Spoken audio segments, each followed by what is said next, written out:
It was the green heart of the canyon, where the walls swerved back from the rigid plain and relieved their harshness of line by making a little shelter nook and filling it to the brim with sweetness and roundness and softness. Here all things rested. Even the narrow stream ceased its turbulent downrush long enough to form a quiet pool. Knee-deep in the water with drooping head and half-shut eyes drowsed a red-coated, many-antlered buck. On one side, beginning at the very lip of the pool, was a tiny meadow, a cool, resilient surface of green that extended to the base of the frowning wall. Beyond the pool, the gentle slope of earth ran up and up to meet the opposing wall.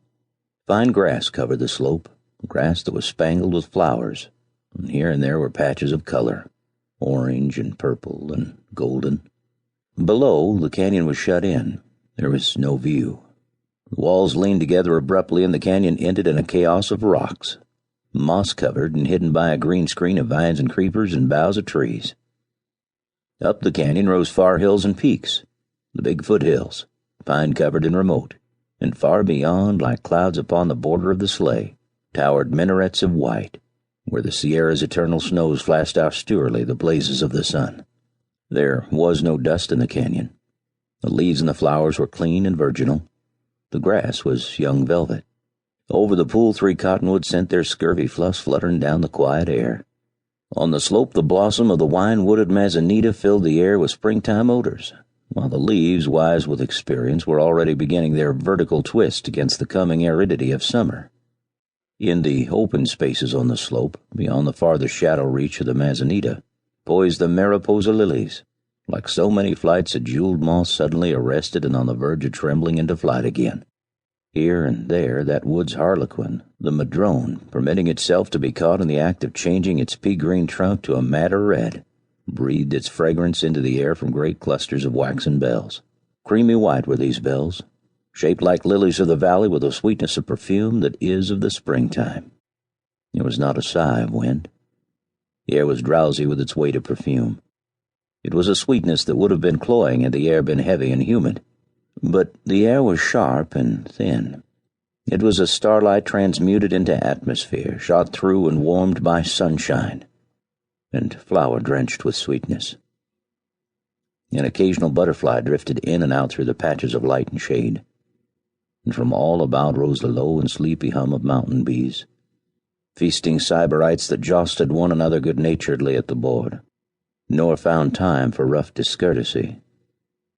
So quiet did the little stream drip and ripple its way through the canyon that it spoke only in faint and occasional gurgles. The voice of the stream was a drowsy whisper, ever interrupted by dozings and silences, ever lifted again in the awakenings. The motion of all things was a drifting in the heart of the canyon. Sunshine and butterflies drifted in and out among the trees. The hum of the bees and the whisper of the stream were a drifting of sound. And the drifting sound and drifting color seemed to weave together in the making of a delicate and intangible fabric which was the spirit of the place. It was a spirit of peace that was not of death, but of smooth pulsating life, of quietude that was not silence, of movement that was not action, of repose that was quick with existence, without being violent with struggle and travail. The spirit of the place was a spirit of the peace of the living, somnolent with the easements and content of prosperity, and undisturbed by rumors of far wars.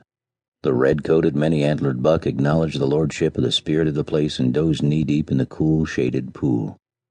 There seemed no flies to vex him, and he was languid with rest. Sometimes his ears moved when the stream awoke and whispered, but they moved lazily, with foreknowledge that it was merely the stream grown garrulous at discovery that it had slept. There came a time when the buck's ears lifted and tensed with sweet eagerness for sound. His head was turned down the canyon. His sensitive, quivering nostrils scented the air. His eyes could not pierce the green screen through which the stream rippled away. But to his ears came the voice of a man. It was a steady, monotonous sing-song voice. Once the buck heard the harsh clash of metal upon rock.